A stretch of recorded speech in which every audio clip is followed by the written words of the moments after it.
News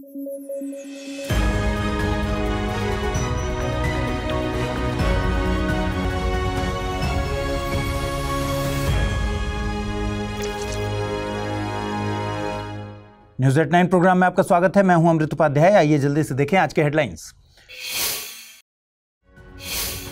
प्रधानमंत्री द्वारा श्रीनगर और कटरा के बीच वंदे भारत ट्रेनों को दिखाई गई हरी झंडी। चिनाब ब्रिज का हुआ उद्घाटन। इस कदम से क्षेत्र के आर्थिक और सामाजिक विकास को मिलेगी नई गति।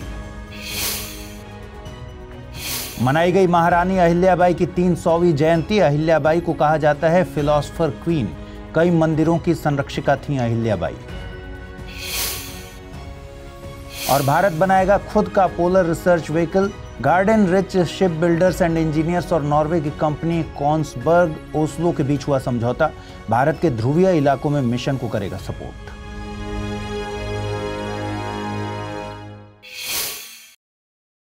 आइए खबरों की शुरुआत करें। इस सप्ताह की शुरुआत में माउंट एटना में जबरदस्त विस्फोट हुआ। ये विस्फोट इतना शक्तिशाली था कि राख, धुआं और चट्टानों के टुकड़े कई किलोमीटर ऊपर आसमान में उड़ गए। आपको बता दें कि माउंट एटना इटली के सिसिली द्वीप के पूर्वी तट पर स्थित है। ये यूरोप का सबसे बड़ा और सबसे सक्रिय ज्वालामुखी है।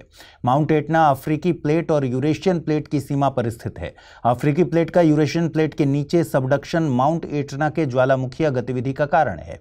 यह टेक्टोनिक इंटरैक्शन भूमध्य सागर क्षेत्र में उच्च भूकंपीय और ज्वालामुखीय सक्रियता उत्पन्न करता है। इस ज्वालामुखी के शिखर पर 5 मुख्य क्रेटर हैं जिनसे अक्सर विस्फोट होते रहते हैं। इसकी ढलानों पर भी 300 से अधिक छोटे छोटे ज्वालामुखीय वेंट्स हैं जहां से फ्लैंक विस्फोट होते हैं। फ्लैंक विस्फोट का अर्थ है जब किसी ज्वालामुखी के मुख्य क्रेटर की बजाय उसकी ढलानों या किनारों पर से लावा, गैस या राख बाहर निकलती है तो उसे फ्लैंक विस्फोट कहते हैं। हाल ही के विस्फोट की बात करें तो वैज्ञानिकों के अनुसार ज्वालामुखी के अंदर गैस का दबाव बढ़ने से दक्षिण पूर्वी क्रेटर ढह गया जिससे गर्म लावा निकलने लगा। कुछ एक्सपर्ट्स इससे स्ट्रोम्बोलियन प्रकार का विस्फोट मानते हैं, यानी मध्यम तीव्रता के धमाके जिसमें गैस के कारण चट्टानें और गर्म राख हवा में उछलती है। यह ठीक वैसा होता है जैसे सॉफ्ट ड्रिंक की बोतल को हिलाकर खोलने पर गैस बाहर निकलती है। लेकिन कुछ वैज्ञानिक इसे प्लिनियन विस्फोट मानते हैं। यह बहुत शक्तिशाली विस्फोट होता है जिसमें गर्म गैस, राख और चट्टानें इतनी ऊंचाई तक जाती हैं कि वे समताप मंडल तक पहुंच सकती हैं। आपको बता दें कि माउंट एटना को 2013 में यूनेस्को विश्व धरोहर घोषित किया गया क्योंकि यह पृथ्वी के सबसे लंबे समय तक सक्रिय ज्वालामुखियों में से एक है। इसकी 5 लाख वर्षों की भूगर्भीय गतिविधि और 2700 वर्षों का दर्ज इतिहास वैज्ञानिक अनुसंधान के लिए अत्यंत महत्वपूर्ण है। यह पृथ्वी के विकास को समझने का एक जीवंत प्रयोगशाला है। देखिए, सक्रिय ज्वालामुखियों के आर्थिक और पर्यावरणीय प्रभाव भी होते हैं। आर्थिक रूप से ये उपजाऊ मिट्टी देकर कृषि को बढ़ावा देते हैं और पर्यटन स्थल के रूप में लाभदायक होते हैं। लेकिन पर्यावरणीय दृष्टि से ये जीवन, संपत्ति और जलवायु पर नकारात्मक प्रभाव डाल सकते हैं, जैसे राख से वायु प्रदूषण, लावा से भूमि विनाश और मौसमीय परिवर्तन देखा जाता है। हाल ही में ताजिकिस्तान के दुशांबे में high level international conference on glaciers preservation आयोजित की गई। इस कॉन्फ्रेंस को यूनेस्को और वर्ल्ड मेट्रोलॉजिकल ऑर्गेनाइजेशन यानी WMO ने आयोजित किया था। भारत ने इस वैश्विक सम्मेलन में स्पष्ट किया कि वह जलवायु परिवर्तन की चुनौती से निपटने और ग्लेशियर्स के संरक्षण के लिए पूर्ण रूप से प्रतिबद्ध है। दुनिया भर में ग्लेशियरों को बचाने के लिए कई जरूरी कदम उठाए जा रहे हैं। पेरिस समझौते के तहत सभी देश इस कोशिश में लगे हैं कि धरती का तापमान औद्योगिक युग से अधिक 1.5 डिग्री सेल्सियस से ज्यादा न बढ़े, क्योंकि इससे ग्लेशियरों का पिघलना और तेज हो सकता है। इसी दिशा में काम कर रहा है ICIMOD यानी international centre for integrated mountain development. यह एक अंतर सरकारी संगठन है जिसमें हिंदकुश हिमालयी क्षेत्र के 8 देश शामिल हैं। इसका उद्देश्य है इस पहाड़ी क्षेत्र में टिकाऊ विकास और ग्लेशियर्स की रक्षा के लिए मिलकर काम करना। दोस्तों, भारत ने ग्लेशियर्स को बचाने और हिमालय की प्रकृति की रक्षा के लिए कई जरूरी कदम उठाए हैं। सबसे अहम पहल है राष्ट्रीय हिमालय मिशन NMSHE, जो राष्ट्रीय जलवायु बदलाव योजना NAPCC का हिस्सा है। इस मिशन का मकसद हिमालय पर जलवायु बदलाव का असर समझना, वहां की जैव विविधता को बचाना और लोगों के पारंपरिक ज्ञान को आधुनिक जानकारी से जोड़ना है। इसके अलावा भारत ने बर्फ और मौसम पर निगरानी रखने वाला एक खास रिसर्च सेंटर भी बनाया है। यह केंद्र हिमालय में बर्फ के पहाड़ों की निगरानी करता है, जैसे कितनी तेजी से पिघल रहे हैं, उनकी हालत कैसी है, और यह जानकारी सरकार को फैसले लेने में मदद करती है।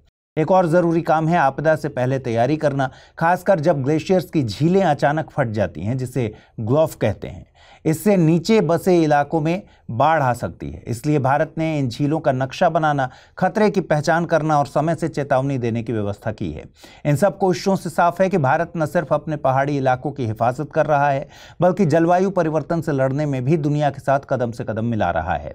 दुनिया के कई देश इतनी ग्लेशियर्स को बचाने की मशक्कत इसलिए कर रहे हैं क्योंकि ग्लेशियर्स जरूरी हैं। इंसानों और धरती के लिए ग्लेशियर कितने महत्वपूर्ण हैं, ये आप इस बात से समझ सकते हैं कि यूनेस्को और विश्व मौसम संगठन ने 2025 को ग्लेशियर संरक्षण का अंतर्राष्ट्रीय वर्ष घोषित किया है और 2025 से 2034 तक बर्फ से जुड़ी वैज्ञानिक रिसर्च का दशक माना गया है, ताकि दुनिया भर में जागरूकता और वैज्ञानिक समझ को बढ़ाया जा सके। इसके अलावा ये पृथ्वी पर मीठे पानी के भंडार हैं। पृथ्वी पर सिर्फ 3% पानी मीठा है और उसमें से 2/3 ग्लेशियर्स में जमा है।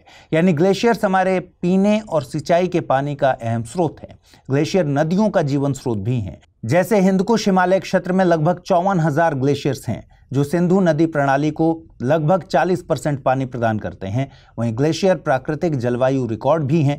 ग्लेशियर्स में पिछले 8 लाख वर्षों की जलवायु जानकारी बर्फ की परतों में संरक्षित होती है, जिससे वैज्ञानिक पृथ्वी के गर्म और ठंडे कालों को समझते हैं। इन सब के अलावा ग्लेशियर मानसून नियंत्रण का भी काम करते हैं।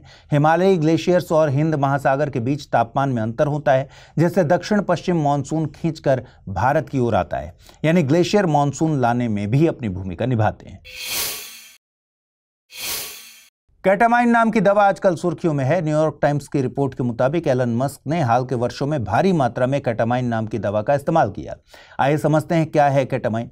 यह एक एनेस्थेटिक यानी बेहोशी की दवा है, लेकिन इसमें हेलुसिनोजेन यानी मतिभ्रम पैदा करने वाले तत्व होते हैं। इसे डिसोसिएटिव एनेस्थेटिक कहा जाता है क्योंकि ये व्यक्ति को अपने आसपास के माहौल और दर्द से एक अलग ही अनुभव में पहुंचा देता है। 1960 के दशक में जानवरों पर यह इस्तेमाल हुआ, बाद में इंसानों के लिए भी मंजूरी मिली। इसका इस्तेमाल चिकित्सा उद्देश्य जैसे कि डिप्रेशन के लिए होता है। इसके अलावा इसका नशे के रूप में भी इस्तेमाल होता है। अंग्रेजी में इसे रिक्रिएशनल यूज कहा जाता है। पार्टी और क्लब कल्चर में इसे के या स्पेशल के के नाम से जाना जाता है।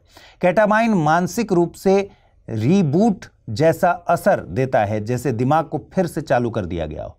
इलाज के दौरान लोग बताते हैं कि उन्हें शांति, अलग दुनिया का अनुभव और कुछ समय के लिए रोज की दिक्कतें छोटी लगने लगती हैं।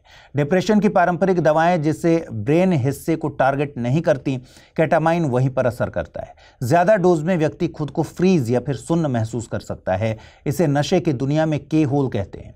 अब सवाल यह है कि क्या यह सुरक्षित है? हाँ, यदि केवल डॉक्टर की सलाह पर और सही डोज में लिया जाए तो यह कई मानसिक बीमारियों में काफी असरदार हो सकता है। और यह बिल्कुल भी सेफ नहीं है अगर इसे बार बार ज्यादा मात्रा में या बिना मेडिकल एडवाइस के, बिना मेडिकल निगरानी के लिया जाए। इससे ब्लैडर डैमेज, दिमागी कमजोरियां, नशे की लत लगने का खतरा रहता है। यूपीएससी की तैयारी का हर दिन कीमती होता है और हर कल की राह आज से ही बनती है। तो क्या आपने प्रतिज्ञा ली है अपने आईएएस सपने को साकार करने की? स्टडी IQ लेकर आया है यूपीएससी लाइव फाउंडेशन हिंदी प्रतिज्ञा बैच 2026, जहां कराई जाएगी प्रीलिम्स से लेकर इंटरव्यू तक की पूरी तैयारी, वो भी रणनीतिक गहराई के साथ और सही मार्गदर्शन के साथ। इस बैच में आपको मिलेंगी 1000+ घंटों की लाइव और रिकॉर्डेड कक्षाएं, 1-to-1 personalised mentorship, daily current affairs, test series और सीसेट का कंप्लीट कवरेज, प्रीलिम्स और मेंस रेसिडेंशियल प्रोग्राम यानी PRP और MRP डिसिप्लिन के साथ फोकस भी, इंटरव्यू गाइडेंस प्रोग्राम, IGP अंतिम दौर तक स्टडी IQ आपके साथ रहेगा। और इतना ही नहीं, प्रीलिम्स में सफल होने पर मिलेगा पूरा फीस वापस। टॉप स्कोरर को मिलेगा 11,000 रुपए का नगद पुरस्कार। अब तय कीजिए, आप सिर्फ सपना देखेंगे या उसके लिए स्टडी IQ के साथ मिलकर प्रतिज्ञा निभाएंगे। यूज करें कोड अमृत लाइव और पाएं मैक्सिमम डिस्काउंट हमारे गोल्ड, प्लैटिनम और डायमंड बैचेस पर। अगर अब भी कोई सवाल हो तो डिस्क्रिप्शन में दिए गए लिंक पर क्लिक करें या मुझे सीधा मेल करें amrit@studiiq.com पर। यूपीएससी 2026, आपकी प्रतिज्ञा, हमारा मार्गदर्शन।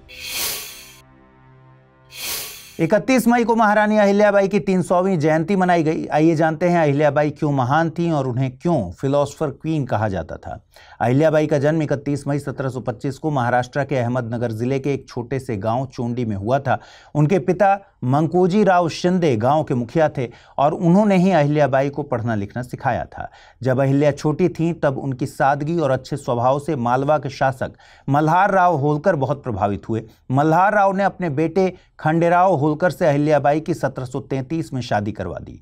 हालांकि तब अहिल्याबाई की उम्र केवल 8 साल थी। शादी के 12 साल बाद खंडेराव युद्ध में मारे गए। अपने पति की मौत के बाद अहिल्या सती होना चाहती थी, लेकिन मल्हार राव ने उन्हें रोका। मल्हार राव ने अहिल्याबाई को सैन्य और शासन की जिम्मेदारियां निभाना सिखाया। 1766 में मल्हार राव का निधन हो गया। उसके अगले ही साल उनके बेटे माले राव की भी मृत्यु हो गई। इतने बड़े दुखों के बाद भी अहिल्याबाई ने खुद को टूटने नहीं दिया। उन्होंने अपने राज्य और जनता की भलाई के लिए पेशवा से निवेदन किया कि उन्हें मालवा का शासन संभालने की इजाजत दी जाए। कुछ दरबारियों ने उनका विरोध किया। चूंकि अहिल्याबाई पहले से ही सेना और प्रशासन का प्रशिक्षण ले चुकी थी और कई बार खुद युद्ध में हिस्सा भी लिया था, इस वजह से सेना पूरी तरह से उनके साथ खड़ी थी। बहरहाल पेशवा ने उन्हें शासन संभालने की अनुमति दे दी। 11 दिसंबर 1767 को अहिल्याबाई मालवा की रानी बनी। इसके बाद अगले 28 वर्षों तक उन्होंने ईमानदारी, बुद्धिमत्ता और न्यायपूर्ण तरीके से मालवा का शासन किया। अहिल्याबाई को भारत की सबसे दूरदर्शी महिला शासकों में गिना जाता है। वे बहुत बुद्धिमान, साहसी और कुशल प्रशासक थीं। उन्होंने न सिर्फ धर्म का प्रचार किया बल्कि अपने समय में व्यापार और उद्योग को भी बढ़ावा दिया। इनके कार्यकाल में इनकी राजधानी महेश्वर एक साहित्य, संगीत, कला और उद्योग का केंद्र बन गया। अहिल्याबाई कवि, कलाकार, मूर्तिकार और विद्वानों का बहुत सम्मान करती थीं और उन्हें अपने राज्य में जगह देती थीं। अहिल्याबाई ने महेश्वर में एक कपड़ा उद्योग शुरू किया जो आज महेश्वरी साड़ियों के लिए बहुत मशहूर है। वे रोज जनता से सीधी मुलाकात करती थी ताकि आम लोगों की समस्याएं सुन सकें, उन्हें समझ सकें और उनका हल निकाल सकें। उन्होंने देश भर में मंदिर, घाट, कुएं, तालाब और धर्मशालाएं बनवाई। इनका स्थापत्य कला में भी योगदान है। इसके अलावा अहिल्याबाई ने नर्मदा नदी के किनारे महेश्वर किला यानी अहिल्या फोर्ट बनवाया जो आज भी उनकी भव्य विरासत का प्रतीक है। अहिल्याबाई ने 12 ज्योतिर्लिंगों में से 2 का निर्माण करवाया। उनका सबसे बड़ा योगदान 1780 में काशी विश्वनाथ मंदिर का जीर्णोद्धार था। गुजरात में सोमनाथ मंदिर का भी जीर्णोद्धार उन्होंने करवाया था। इसके अलावा उन्होंने हरिद्वार और रामेश्वरम जैसे प्रसिद्ध तीर्थों के मंदिरों की भी मरम्मत करवाई। उन्होंने उत्तर भारत से लेकर दक्षिण के तीर्थ स्थलों तक कई निर्माण कार्य कराए। यही वजह है कि उन्हें फिलोसफर क्वीन यानी दार्शनिक रानी कहा जाता है। उनका निधन 13 अगस्त 1795 को 70 वर्ष की उम्र में हुआ। हाल ही में भारतीय वन्यजीव संस्थान देहरादून के विशेषज्ञों ने भारत में पहली बार 3 फिशिंग कैट को रेडियो कॉलर पहनाया है। रेडियो कॉलर इसलिए पहनाया ताकि विशेषज्ञ इनके व्यवहार, प्रजनन, शिकार की आदतों और इलाके की सीमाओं का अध्ययन कर सकें। आपको बता दें कि फिशिंग कैट का वैज्ञानिक नाम प्रियोनेलुरस विवरिनस है। फिशिंग कैट एक मध्यम आकार की जंगली बिल्ली है जो अकेले में और रात में शिकार करती है। ये पानी में बहुत अच्छा तैर सकती है। यह मैंग्रोव, दलदली इलाकों और झीलों के पास पाई जाती है। यह मुख्य रूप से दक्षिण पूर्व एशिया में पाए जाते हैं। इनमें श्रीलंका और पाकिस्तान के कुछ हिस्से, पश्चिमी भारत से लेकर दक्षिणी चीन, जावा, सुमात्रा शामिल हैं। भारत में ये मुख्यतः सुंदरबन, गंगा ब्रह्मपुत्र घाटी और पश्चिमी घाट और हिमालय की तलहटी में मिलती हैं। इनका संरक्षण दर्जा IUCN में वल्नरेबल साइट्स में अपेंडिक्स 2 और भारत के वाइल्ड लाइफ प्रोटेक्शन एक्ट 1972 में शेड्यूल 1 के अंतर्गत आता है। खबर की शुरुआत में हमने बताया था कि WII देहरादून के विशेषज्ञों ने कोरिंगा वन्यजीव अभयारण्य में पाई जाने वाली फिशिंग कैट पर अध्ययन शुरू किया है। देखिए, Coringa wild life sanctuary Kakinada बंदरगाह शहर से सिर्फ 8 किलोमीटर दूर स्थित है।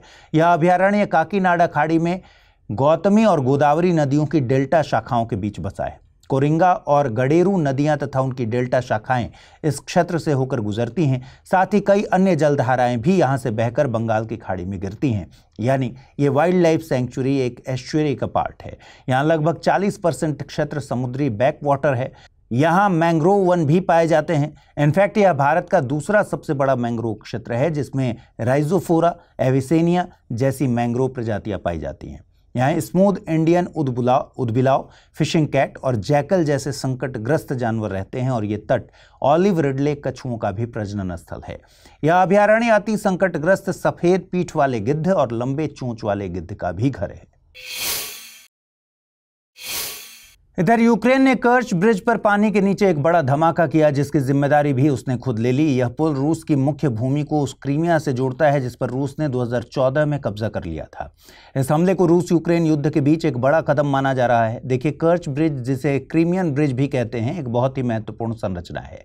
यह कर्च स्ट्रेट पर बना है और 2018 में पूरा हुआ था। यह सड़क और रेल दोनों तरह के परिवहन के लिए बनाया गया है।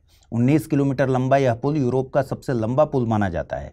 लेकिन यह सिर्फ एक पुल नहीं, बल्कि रूस के लिए उस कब्जे का प्रतीक भी है जो उसने क्रीमिया पर जमाया था। इसी वजह से यह पुल यूक्रेन के लिए राजनीतिक और सैन्य रूप से एक बड़ा निशाना है। अब बात करते हैं कर्च स्ट्रेट की, जो इस पूरे घटनाक्रम का केंद्र है। यह एकमात्र जलमार्ग है जो काला सागर को अज़ोव सागर से जोड़ता है। यह पश्चिम में कर्च प्रायद्वीप क्रीमिया और पूर्व में तमन प्रायद्वीप रूस के बीच स्थित है। इसकी चौड़ाई सबसे संकरे हिस्से में सिर्फ 3 से 5 किलोमीटर है। कर्च शहर, जो क्रीमिया की तरफ इस स्ट्रेट के बीच में आता है, ऐतिहासिक और आर्थिक रूप से बहुत अहम है। इस जलमार्ग को प्राचीन समय में सिमेरियन बॉस्पोरस और फिर येनिकल स्ट्रेट के नाम से जाना जाता था। येनिकल नाम नियर बाई येनिकाले किला से आया था। धीरे धीरे इसका नाम बदलकर कर्च स्ट्रेट हो गया। इस स्ट्रेट की सामरिक और व्यापारिक इंपॉर्टेंस बहुत बड़ी है। यह रूस के कच्चे तेल, अनाज और तरलीकृत प्राकृतिक गैस के निर्यात का मुख्य मार्ग है। साथ ही क्रीमिया के नज़दीक होने के कारण यह भू राजनीतिक रूप से भी बहुत संवेदनशील है। 2014 में रूस द्वारा क्रीमिया पर कब्जा करने के बाद से यह पूरा क्षेत्र लगातार संघर्ष का केंद्र बना हुआ है। इतना ही नहीं, यह जलमार्ग वैश्विक नौवहन के लिए भी अहम है, जिससे होकर कई अंतर्राष्ट्रीय मालवाहक जहाज गुजरते हैं। यही वजह है कि इसे लेकर रूस और यूक्रेन के बीच तनातनी इतनी ज्यादा है। डाक विभाग ने हाल ही में ध्रुव नाम का एक डिजिटल एड्रेस सिस्टम लॉन्च किया है। इसका मकसद है भारत के हर घर को एक यूनिक डिजिटल पता, डिजिटल एड्रेस देना। यह सिस्टम जियो कोडिंग टेक्नोलॉजी पर काम करेगा, जिससे हर घर को एक 10 अंकों का खास अल्फा न्यूमेरिक कोड, डिजिपिन, मिलेगा। यह कोड उस घर की सही लोकेशन यानी लैटिट्यूड लॉन्गिट्यूड को दर्शाएगा। ध्रुव सिस्टम 2 हिस्सों में बटा हुआ है। पहला डिजिपिन, यह एक यूनिक कोड है जो लोकेशन को पहचानता है। दूसरा यूज़र लेयर, इसमें लोग अपने डिजिपिन को अपनी पसंद के नाम या एड्रेस से जोड़ सकते हैं, जिससे पहचान और आसान हो जाए। इस सिस्टम का मुख्य उद्देश्य है एड्रेस को एक मजबूत और भरोसेमंद सार्वजनिक सुविधा बनाना, ताकि सरकारी सेवाएं जैसे राशन, सब्सिडी और इमरजेंसी मदद सही जगह तक पहुंचे। ई कॉमर्स और डिलीवरी सर्विसेज की सटीकता बढ़े। बैंक और फिनटेक कंपनियां आसानी से पते का सत्यापन कर सकें और शहरों की बेहतर योजना और प्रबंधन में मदद मिल सके। इस सिस्टम में प्राइवेसी, सिक्योरिटी, स्केलेबिलिटी और ट्रांसपेरेंसी और नए इनोवेशन के लिए जगह रखी गई है। फायदों की बात करें तो इससे आम लोग आसानी से सरकारी योजनाओं और सेवाओं का फायदा ले सकेंगे। कंपनियां दूर दराज के इलाकों में भी सही पते पर सेवा दे पाएंगी और सरकार को योजनाएं बनाने और लागू करने में ज़्यादा सटीकता मिलेगी। भारत अब अपना खुद का पोलर रिसर्च व्हीकल यानी PRV यानी ध्रुवीय अनुसंधान पोत बनाने जा रहा है। ये एक ऐसा विशेष जहाज है जो उत्तर और दक्षिण ध्रुव जैसे बर्फीले इलाकों में समुद्री रिसर्च के लिए काम आता है। इसके लिए garden reach ship builders and engineers GRSE Kolkata और नॉर्वे की कंपनी है कोंग्सबर्ग ओस्लो के बीच एक समझौता हुआ है। GRSE रक्षा मंत्रालय के तहत एक प्रमुख जहाज निर्माता कंपनी है। यह जहाज खास वैज्ञानिक उपकरणों से लैस होता है, जिससे समुद्र की गहराई, समुद्री जीवों और पर्यावरण का अध्ययन किया जाता है। इसका उपयोग गोवा की national centre for polar and ocean research NCPOR द्वारा किया जाएगा। यह भी समझते हैं कि यह भारत के लिए क्यों ज़रूरी है। देखिए, यह भारत के मौजूदा अंटार्कटिक मिशनों जैसे कि मैत्री और भारती और आर्कटिक मिशन जैसे हिमाद्री को सपोर्ट करेगा। भू राजनीतिक और आर्थिक दृष्टि से यह भारत को ध्रुवीय इलाकों में अपनी मौजूदगी और हितों को मजबूती से रखने में मदद करेगा। यह कार्यक्रम बड़ी योजनाओं से भी जुड़ता है, जैसे भारत की समुद्री रणनीति सागर यानी सभी के लिए सुरक्षा और विकास, और महासागर यानी साझा समुद्री सुरक्षा और विकास से मेल खाता है। यह परियोजना सागरमाला 2.0 और मैरीटाइम अमृतकाल विजन 2047 MAKV का भी हिस्सा है, जिसमें भारत को 2047 तक दुनिया के टॉप 5 जहाज निर्माण देशों में शामिल करना लक्ष्य है। अब यह समझते हैं कि इसके फायदे क्या होंगे। इसके कारण भारत जलवायु परिवर्तन पर रिसर्च, समुद्र विज्ञान और ध्रुवीय इलाकों की लॉजिस्टिक सपोर्ट में आत्मनिर्भर होगा। यानी यह एक बड़ा कदम है भारत को समुद्री और ध्रुवीय विज्ञान के क्षेत्र में वैश्विक नेतृत्व की ओर ले जाने वाला। इधर चीन ने दुनिया का पहला hybrid fusion fission nuclear plant बनाने का लक्ष्य रखा है, जिसका नाम शिंगहुओ रखा है। चलिए समझते हैं कि ये कैसे काम करेगा। देखिए, न्यूक्लियर फिजन में भारी परमाणु जैसे यूरेनियम को तोड़ा जाता है, जैसे छोटे छोटे टुकड़े बनते हैं और साथ में ऊर्जा और न्यूट्रॉन निकलते हैं। वहीं फ्यूजन में हल्के परमाणु जैसे हाइड्रोजन आपस में जुड़कर एक भारी परमाणु बनाते हैं, जिससे बहुत ज़्यादा ऊर्जा निकलती है। अब चीन क्या कर रहा है ये समझते हैं। मान लीजिए आपके पास दो तरह की ऊर्जा मशीनें हैं, एक है फ्यूजन रिएक्टर और दूसरा है फिशन रिएक्टर। अब चीन के वैज्ञानिकों ने एक नई टेक्नोलॉजी बनाई है जिसे कहते हैं फ्यूजन फिजन हाइब्रिड रिएक्टर। इसमें इन दोनों को मिलाकर एक सुपर मशीन बनाई जाती है जो ज़्यादा सुरक्षित, कम नुकसानदायक और ज़्यादा फ्यूल बनाने वाली होती है। कैसे काम करता है ये? इस मशीन के बीच में एक फ्यूजन रिएक्टर होता है जिसमें दो छोटे परमाणु ड्यूटेरियम और ट्राइटियम आपस में मिलकर हीलियम और न्यूट्रॉन बनाते हैं। ये तेज न्यूट्रॉन बाहर लगे यूरेनियम 238 या थोरियम 232 जैसे फर्टाइल मटेरियल से टकराते हैं, जिससे नए फिजाइल फ्यूल जैसे प्लूटोनियम 239 या यूरेनियम 233 बनते हैं, जो फिजन रिएक्टर में इस्तेमाल किए जा सकते हैं। यानी ये मशीन खुद ही अपना फ्यूल भी बनाती हैं। अब इसके फ़ायदे क्या हैं? इस तकनीक में कम बिजली की ज़रूरत होती है क्योंकि इसमें एनर्जी नहीं, सिर्फ न्यूट्रॉन बनाए जा रहे हैं। इससे कम रेडियोधर्मी कचरा पैदा होता है और जो होता है उसे आसान तरीकों से नष्ट किया जा सकता है। कुल मिलाकर ये दोनों तकनीकों के अच्छे गुणों को मिलाकर एक बेहतर सिस्टम बनाता है। इस तकनीक में एक टर्म यूज होता है क्यू फैक्टर। देखिए, प्लाज्मा रिएक्टर के अंदर गर्म होता है।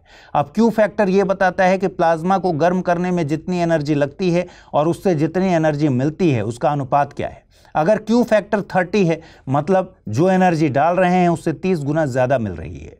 चीन का दावा है कि साल 2030 तक एक ऐसा 100 मेगावाट का प्रोजेक्ट तैयार हो सकता है जो भविष्य की सस्ती, सुरक्षित और साफ ऊर्जा का नया रास्ता खोलेगा।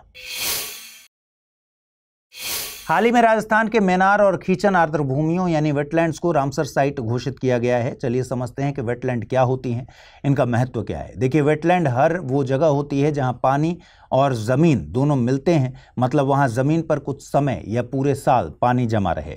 ये जगहें दलदली, झीलों के किनारे, तालाबों, नदियों के किनारे या धान के खेत जैसी हो सकती हैं। यहाँ पानी की वजह से खास तरह के पौधे, जानवर और पक्षी रहते हैं जो सूखी ज़मीन पर नहीं मिलते, जैसे बगुले, सारस, जलकुंभी, कमल, मेढक, मछलियाँ, प्रवासी पक्षियाँ। वेटलैंड के फायदे क्या होते हैं? वेटलैंड बारिश का पानी जमा करके बाढ़ से बचाती हैं। वेटलैंड भूजल को रिचार्ज करती हैं, यानी पानी को जमीन के नीचे भरती हैं। वेटलैंड्स को किडनीज ऑफ द लैंडस्केप भी कहा जाता है क्योंकि ये प्रदूषण को छानने का काम करती हैं।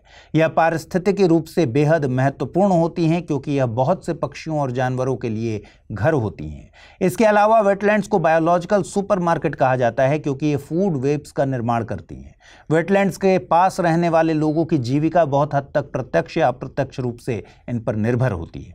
अब आइए ये भी समझते हैं कि वेटलैंड्स को रामसर साइट घोषित करने से क्या फायदा होता है।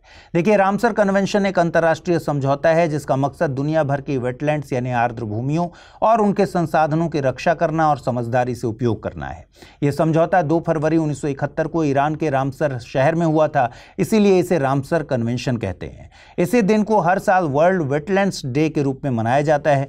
अब तक दुनिया के 169 देश इस संधि से जुड़ चुके हैं, जिनमें भारत भी शामिल है। आज की तारीख में 2200 से ज़्यादा वेटलैंड्स को अंतर्राष्ट्रीय स्तर पर महत्वपूर्ण माना गया है, जो लगभग 2.1 मिलियन स्क्वायर किलोमीटर इलाके को कवर करती हैं। यह कन्वेंशन खास इसलिए भी है क्योंकि यह पहली वैश्विक पर्यावरण संधि है जो एक खास प्रकार के पारिस्थितिकी तंत्र यानी वेटलैंड पर ध्यान देती है। इसका मकसद है दुनिया को यह बताना कि वेटलैंड्स तेज़ी से नष्ट हो रही हैं और हमें इन्हें बचाने की ज़रूरत है। जो देश इसमें शामिल हैं वे वेटलैंड्स की देखभाल, उनके नुकसान को रोकने और उन्हें फिर से बहाल करने के लिए मिलकर काम करने का वादा करते हैं। अब आइए बात करते हैं राजस्थान के मेनार और खीचन वेटलैंड्स की। मेनार एक मीठे पानी की मानसूनी झील है जिसमें 3 तालाब, ब्रह्म, ढांड और खेरोदा और कुछ खेती की जमीन शामिल है। यह झील मानसून में पानी से भरकर पक्षियों को घर देती है। यहाँ संकटग्रस्त गिद्ध, 70 से ज़्यादा पौधे और बड़ी संख्या में उड़ने वाली लोमड़ी मिलती है। इसे स्थानीय गांव वालों द्वारा मिलकर संरक्षण का बेहतरीन उदाहरण माना जाता है। वहीं खीचन थार रेगिस्तान में स्थित है, जहां रात्रि नदी, विजय सागर तालाब और झाड़ियां मिलकर 150 से ज़्यादा पक्षियों को आश्रय देती हैं। यह जगह खास तौर पर हर साल 22,000 से ज़्यादा आने वाले प्रवासी डेमोइसल क्रेन के लिए प्रसिद्ध हैं, जो पक्षी प्रेमियों और पर्यटकों को खूब आकर्षित करती है। सरकार ने घोषणा की है कि अगली जनगणना 2 चरणों में 2026 और 2027 में होगी। इसकी प्रभावी तारीख 1 मार्च 2027 होगी, यानी इस दिन की स्थिति को आधार मानकर डेटा को तैयार किया जाएगा। जनगणना में इतनी देरी क्यों हुई, इस सवाल पर गृह मंत्रालय ने कहा कि जनगणना के लिए 30 लाख कर्मचारियों की जरूरत होती है और उनमें ज्यादातर प्राथमिक शिक्षक होते हैं। कोविड के बाद यदि उन्हें जनगणना में लगाया जाता तो शिक्षा व्यवस्था बाधित हो जाती। आपको बता दें कि भारत में 1881 से हर 10 साल पर जनगणना होती आई है, लेकिन 2021 में कोविड महामारी के कारण यह टल गई। भारत में यह देरी अब 6 साल की हो गई है, जो पाकिस्तान, बांग्लादेश और श्रीलंका जैसे पड़ोसी देशों से भी ज्यादा है। यह जनगणना कई कारणों से चर्चा में है, जैसे इस बार जाति की जानकारी भी जनगणना में ली जाएगी। गौरतलब है कि 1931 के बाद भारत में आधिकारिक तौर पर जाति जनगणना नहीं हुई है। सीटों का परिसीमन के कारण भी यह जनगणना खास होने वाली है। जनगणना 2027 के आंकड़ों के आधार पर लोकसभा सीटों का फिर से बंटवारा हो सकता है। इससे दक्षिण भारत की सीटें घट सकती हैं और उत्तर भारत की बढ़ सकती हैं। क्यों? क्योंकि दक्षिण में जनसंख्या नियंत्रण बेहतर रहा है। विशेषज्ञ मानते हैं कि अगर जनगणना बहुत ज्यादा राजनीतिक हो गई तो लोग सच न बताकर राजनीतिक लाभ के हिसाब से जवाब देंगे, जिससे आंकड़े की गुणवत्ता बिगड़ सकती है। आइए समझते हैं जनगणना का आर्थिक महत्व क्या है। देखिए, जनगणना केवल लोगों को गिनने का काम नहीं करती, यह नीतियों की रीढ़ होती है। इससे महंगाई नियंत्रण और ब्याज दरें निर्धारित करने में मदद मिलती है। भारतीय रिजर्व बैंक CPI के जरिए महंगाई मापता है, जिससे वह ब्याज दर तय करता है। एग्जाम्पल के तौर पर CPI में खाद्य वस्तुओं का हिस्सा 46% है, पर अगर लोग अब खाने पर कम खर्च कर रहे हैं तो पुराने डेटा के हिसाब से महंगाई ज़्यादा लग सकती है और RBI गलत निर्णय ले सकता है। इसका मतलब है कि गलत डेटा की वजह से विकास दर भी धीमी हो सकती है। जनगणना से माइग्रेशन और शहरीकरण की नीतियां बनाने में मदद मिलती है। देखिए, भारत में ज़्यादातर लोग राज्य के अंदर ही पलायन करते हैं, ज़िले से ज़िले या फिर गांव से गांव। केवल 4% आबादी ही दूसरे राज्य में जाती है, जिससे भारत में आंतरिक प्रवास कम लगता है। लेकिन ये आंकड़े 2011 के हैं, जबकि कोविड और अन्य कारणों से प्रवास में बड़ा बदलाव आ गया है। अब माइग्रेशन और शहरीकरण से जुड़े डेटा से तय होता है कि किन क्षेत्रों में बजट बढ़ाना है, कहां स्कूल, अस्पताल या स्कीम शुरू करनी है और शहरी प्रशासन और सेवाओं की योजना कैसी होनी चाहिए। नीति आयोग कहता है कि भारत की GDP का 60% शहरों से आता है, जबकि वे देश की जमीन के केवल 3% हिस्से पर बसे हैं। इसलिए सही शहरीकरण डेटा बहुत जरूरी है। जनगणना 2021 न होने से देश की असली स्थिति का पता नहीं चल पाया। इससे नीतियों की गुणवत्ता, सर्वे की सच्चाई और बजट आवंटन पर असर पड़ा। इसलिए 2026-27 की जनगणना देश के लिए रीसेट बटन जैसी होगी। इससे न सिर्फ अर्थव्यवस्था बल्कि जनता की स्थिति का सही आकलन भी हो सकेगा। 6 जून को प्रधानमंत्री नरेंद्र मोदी ने श्रीनगर और कटरा के बीच 2 खास वंदे भारत ट्रेनों को हरी झंडी दिखाई। यह कदम कश्मीर को देश के मुख्य रेल नेटवर्क से जोड़ने वाले 42 साल पुराने Udhampur Srinagar Baramulla rail line USBRL project की सबसे आखिरी कड़ी का उद्घाटन है। दोस्तों, इस प्रोजेक्ट का अब तक का सफर बहुत लंबा रहा है। 2009 में काजीगुंड से बारामूला तक का 118 किलोमीटर का हिस्सा शुरू हुआ। उसके बाद 2013 में काजीगुंड से बनिहाल तक 18 किलोमीटर, 2014 में उधमपुर से कटरा तक 25 किलोमीटर और फरवरी 2024 में बनिहाल से संगलदान तक 48.1 किलोमीटर की दूरी रेलवे से जुड़ी। अब कटरा से संगलदान तक के 63 किलोमीटर के इस अंतिम हिस्से को भी, जहां दुनिया का सबसे ऊंचा रेलवे ब्रिज चिनाब ब्रिज भी है, प्रधानमंत्री द्वारा उद्घाटित किया गया। चिनाब ब्रिज की बात करें तो यह 1400 करोड़ रुपए की विशाल परियोजना है, जो 359 मीटर की ऊंचाई पर स्थित है। यह ऊंचाई पेरिस के मशहूर आईफिल टावर से 35 किलोमीटर ज़्यादा है। यह 1315 मीटर लंबा पुल 2 मुख्य हिस्सों में बटा है, जिसमें 530 मीटर लंबा अप्रोच ब्रिज और 785 मीटर का डेक आर्च ब्रिज शामिल है। यह पुल तकनीक और इंजीनियरिंग के अद्भुत नमूने के रूप में भारत का गर्व बन चुका है। इस पुल के निर्माण में कई बड़ी चुनौतियां आईं। सबसे पहले यह क्षेत्र भूकंप के लिए संवेदनशील जोन 5 में आता है। यहाँ जमीन की बनावट कमजोर है और टूटी फूटी है। इसके अलावा चिनाब नदी के प्राकृतिक बहाव को बिना रोके पुल बनाना था, जो एक बहुत बड़ा इंजीनियरिंग चैलेंज था। इलाके में कोई सड़क संपर्क नहीं होने की वजह से भारी मशीनरी और निर्माण सामग्री को साइट तक पहुंचाना कठिन रहा। इस प्रोजेक्ट को कोंकण रेलवे कॉरपोरेशन ने निगरानी में रखा, जबकि निर्माण का काम अफकॉन्स, दक्षिण कोरियाई company ultra construction and engineering और VSL इंडिया की संयुक्त परियोजना थी। पुल का डिजाइन फिनलैंड की WSP ग्रुप और जर्मनी की LAP ने तैयार किया है। भारतीय वैज्ञानिक संस्थान जैसे IISc बेंगलुरु ने फाउंडेशन की सुरक्षा की योजना बनाई। IIT दिल्ली और IIT रुड़की ने भूकंपीय प्रभावों का विश्लेषण किया और डीआरडीओ ने पुल को ब्लास्ट प्रूफ बनाने में अहम भूमिका निभाई। चिनाब ब्रिज को 120 साल की लंबी उम्र के लिए डिजाइन किया गया है और यह 100 किलोमीटर प्रति घंटे की रफ्तार से चलने वाली ट्रेनों को सहन कर सकती है। यह 8 रिक्टर स्केल तक के भूकंप और 40 टन TNT के विस्फोट की ताकत को भी झेल सकती है। साथ ही यह -20 डिग्री सेल्सियस तक के ठंडे मौसम और 266 किलोमीटर प्रति घंटे की तेज हवाओं को बखूबी सहन करती है। अगर किसी कारण से ब्रिज का एक पिलर गिर भी जाता है तब भी पुल ट्रेन चलाने के लिए सुरक्षित है, लेकिन गति सीमित होकर 30 किलोमीटर प्रति घंटे रह जाएगी। यह पुल न केवल इंजीनियरिंग का अद्भुत नमूना है, बल्कि यह जम्मू कश्मीर को देश के साथ जोड़ने में भी एक महत्वपूर्ण कड़ी साबित होगी। इसकी सफलता से न केवल यात्रा आसान होगी, बल्कि इस क्षेत्र के आर्थिक और सामाजिक विकास को भी नई गति मिलेगी। यूपीएससी की तैयारी का हर दिन कीमती होता है और हर कल की राह आज से ही बनती है। तो क्या आपने प्रतिज्ञा ली है अपने आईएएस सपने को साकार करने की? स्टडी IQ लेकर आया है यूपीएससी लाइव फाउंडेशन हिंदी प्रतिज्ञा बैच 2026, जहां कराई जाएगी प्रीलिम्स से लेकर इंटरव्यू तक की पूरी तैयारी, वो भी रणनीतिक गहराई के साथ और सही मार्गदर्शन के साथ। इस बैच में आपको मिलेंगी 1000+ घंटों की लाइव और रिकॉर्डेड कक्षाएं, 1-to-1 personalised mentorship, daily current affairs, test series और सीसेट का कंप्लीट कवरेज, प्रीलिम्स और मेंस रेसिडेंशियल प्रोग्राम यानी PRP और MRP डिसिप्लिन के साथ फोकस भी, इंटरव्यू गाइडेंस प्रोग्राम, IGP, अंतिम दौर तक स्टडी IQ आपके साथ रहेगा। और इतना ही नहीं, प्रीलिम्स में सफल होने पर मिलेगा पूरा फीस वापस। टॉप स्कोरर को मिलेगा 11,000 रुपए का नगद पुरस्कार।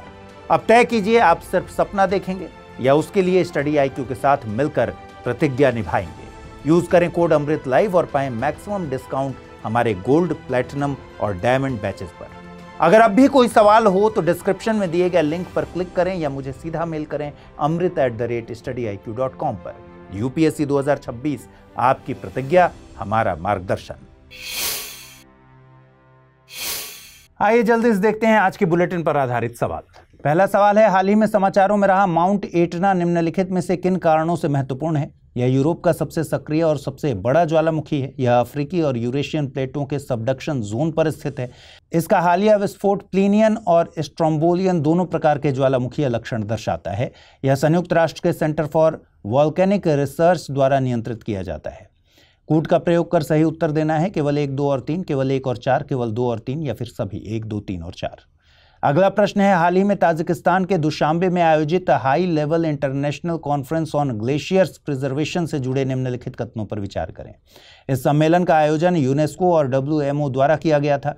भारत ने सम्मेलन में जलवायु परिवर्तन से निपटने और ग्लेशियर संरक्षण के प्रति अपनी प्रतिबद्धता जताई। ICIMOD एक अंतर्राष्ट्रीय संगठन है जो ध्रुवीय ग्लेशियर्स के संरक्षण के लिए कार्य करता है। भारत का राष्ट्रीय हिमालय मिशन राष्ट्रीय जलवायु परिवर्तन कार्य योजना के तहत हिमालय में जलवायु प्रभावों को समझने और जैव विविधता संरक्षण के लिए कार्य करता है। सही उत्तर चुनना है, केवल 1, 2 और 4, केवल 2, 3 और 4, केवल 1 और 3 या फिर सभी 1, 2, 3 और 4।